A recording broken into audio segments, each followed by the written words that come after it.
नमस्कार, SBT news में आपका स्वागत है। पेश है 14 जुलाई गुरुवार शाम 7:15 बजे राजस्थान की बड़ी खबरें।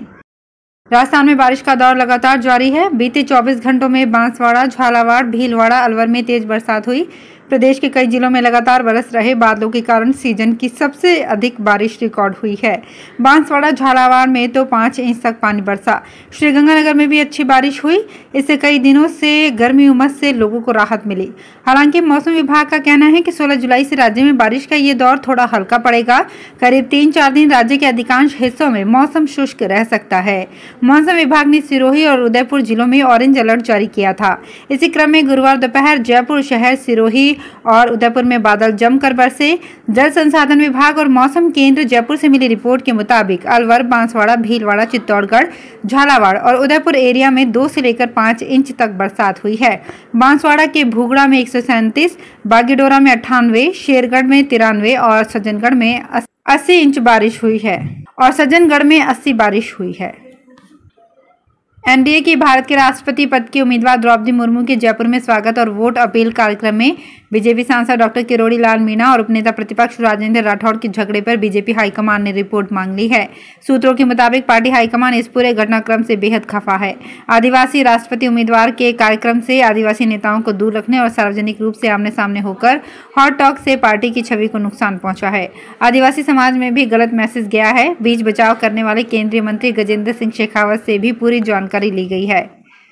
राजस्थान से बीजेपी की लोकसभा सांसद जसकौर मीणा ने सीएम अशोक गहलोत को चिट्ठी लिखकर द्रौपदी मुर्मू के लिए समर्थन की मांग की है। जसकौर मीणा ने गहलोत से कहा कि आप और आपके सभी विधायक द्रौपदी मुर्मू को समर्थन देकर विजयी बनाएं। राजस्थान के आदिवासी समाज से आने वाले बीजेपी सांसदों ने एनडीए की भारत के राष्ट्रपति पद की उम्मीदवार मुर्मू के समर्थन में कांग्रेस समेत सभी आदिवासी विधायकों से वोट की अपील करना शुरू कर दिया है। सरकारी सेवा में समायोजित नहीं करने से नाराज पंचायत सहायकों ने गुरुवार को सिरोही कलेक्ट्रेट पर प्रदर्शन कर मुख्यमंत्री के नाम कलेक्टर को ज्ञापन सौंपा। सरकार ने बजट घोषणा के अनुसार संविदा सेवा नियम 2022 तो बना लिए, लेकिन अभी तक संविदा कार्मिकों को इसमें समायोजित नहीं किया है। इस कारण एक बार फिर विद्यार्थी मित्र पंचायत सहायक संघ आंदोलन की राह पर चल पड़े हैं। प्रदेश कार्यकारिणी के आह्वान पर राजस्थान विद्यार्थी मित्र पंचायत सहायक संघ के बैनर तले गुरुवार को जिला मुख्यालय पर गांधीवादी तरीके से मुख्यमंत्री के नाम कलेक्टर को ज्ञापन दिया गया। राजस्थान में राइट टू हेल्थ बिल को मूर्त रूप दिए जाने से पहले विभिन्न संगठनों और आमजन ने राज्य सरकार की निजीकरण नीतियों पर जमकर आपत्तियां जताई है। राजधानी के मानसरोवर और सीकर रोड स्थित 2 सरकारी अस्पताल भवनों को निजी समूहों से वापस लेकर स्वयं संचालित करने और यहां गरीब जनता को उनका स्वास्थ्य अधिकार दिलाने की सलाह सरकार को दी गई है। इन दोनों अस्पताल भवनों की कुल लागत करीब 500 करोड़ रुपए है। मानसरोवर पर शिप्रापत स्थित मानस आरोग्य सदन को 15 वर्ष पहले सवाई मानसिंह मेडिकल कॉलेज की शाखा के तौर पर संचालित करने के लिए बनाया गया था। वहीं 20 वर्ष पहले सीकर रोड पर ट्रॉमा भवन तैयार किया गया था, जिसे सरकार ने पहले एक निजी अस्पताल को दिया, बाद में उस निजी अस्पताल ने दूसरे को बेच दिया।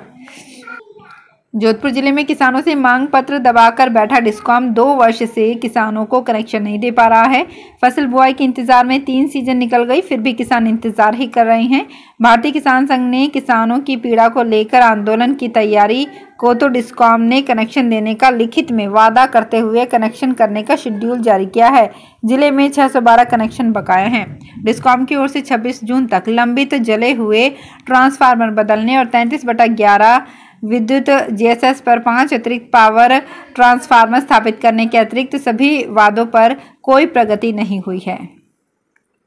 राजस्थान में आवारा जानवरों की समस्या का हल निकालने के लिए सरकारें हर बजट में घोषणा करती है, लेकिन परेशानी का कोई हल नहीं है। नया मामला जोधपुर के तिवरी कस्बे का है। यहां बुधवार को घर लौटते वक्त एक आंगनवाड़ी वर्कर सीमा राजपुरोहित 2 सांडों की लड़ाई की शिकार हो गई। एक सांड ने उन्हें उछालकर सड़क पर गिरा दिया और उनके ऊपर से निकल गया। महिला वहीं बेहोश हो गई और उसके कान से खून बहने लगा। उसके सिर से भी चोट आई है। अभी महिला का जोधपुर के एमडीएम अस्पताल में इलाज चल रहा है। चित्तौड़गढ़ शहर के एक पार्क के बाद 2 साल पहले सदर थाना पुलिस को मिली पत्थर की नटराज मूर्ति को अब चित्तौड़गढ़ के राजकीय संग्रहालय में डिस्प्ले करने का प्लान बनाया जा रहा है। काला परेवा पत्थर पर बनाई गई ये मूर्ति करीब 700 साल पुरानी बताई जा रही है। ये मूर्ति भगवान शिव के आनंद तांडव रूप का प्रतीक है। बारा शहर में आक्रोशित लोगों ने बारा झालावाड़ मेगा हाईवे पर चक्का जाम कर दिया। नगर परिषद की ओर से निर्धारित कचरा पॉइंट्स छोड़कर अवैध रूप से झालावाड़ रोड स्थित ITI के पास कूड़ा डाला जा रहा है, जिसके कारण लोगों में नाराजगी थी। गुरुवार सुबह लोगों ने नगर परिषद के नेता प्रतिपक्ष दिलीप शाक्यवाल और बीजेपी युवा मोर्चा के पूर्व जिलाध्यक्ष मुकेश केरवालिया के नेतृत्व में जमकर प्रदर्शन किया।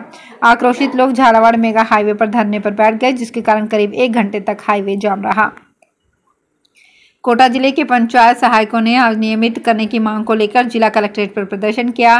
पंचायत सहायक सरकार पर वादा खिलाफी का आरोप लगाते हुए दंडवत करते हुए पहुंचे। बाद में सरकार के नाम कलेक्टर को ज्ञापन सौंपा। पंचायत सहायकों ने नियमित नहीं करने पर जयपुर में बड़ा आंदोलन करने की चेतावनी दी। पंचायत सहायक संघ के संभाग संयोजक अशोक गौतम ने बताया कि सरकार विद्यार्थी मित्र व पंचायत सहायक से 14 साल से वादा खिलाफी कर रही है। उदयपुर में बरसात का दौर लगातार जारी है। मंगलवार और बुधवार को हुई अच्छी बरसात के बाद सावन के पहले दिन गुरुवार सुबह से ही उदयपुर में बरसात हो रही है। उदयपुर शहर, मदार, नाई, उबेश्वर, उदय सागर, गोगुंदा इलाकों में सुबह से ही बरसात का दौर चल रहा है। उदयपुर शहर में गुरुवार सुबह कहीं तेज तो कहीं हल्की बरसात देखने को मिली। वहीं पिछले 24 घंटे में सबसे ज्यादा 86 mm बरसात बागोलिया में दर्ज की गई। कोरोना काल के बाद रियल एस्टेट सेक्टर के कारोबार में गिरावट आई है। शहरों के मॉल कॉम्प्लेक्स में कमर्शियल स्पेस खाली हो गए हैं, लेकिन अभी भी बड़ी बड़ी कंपनियां जयपुर में इन्वेस्टमेंट करने में दिलचस्पी ले रही हैं। इसकी बानगी बुधवार को राजस्थान हाउसिंग बोर्ड की एक बड़ी नीलामी में देखने को मिली।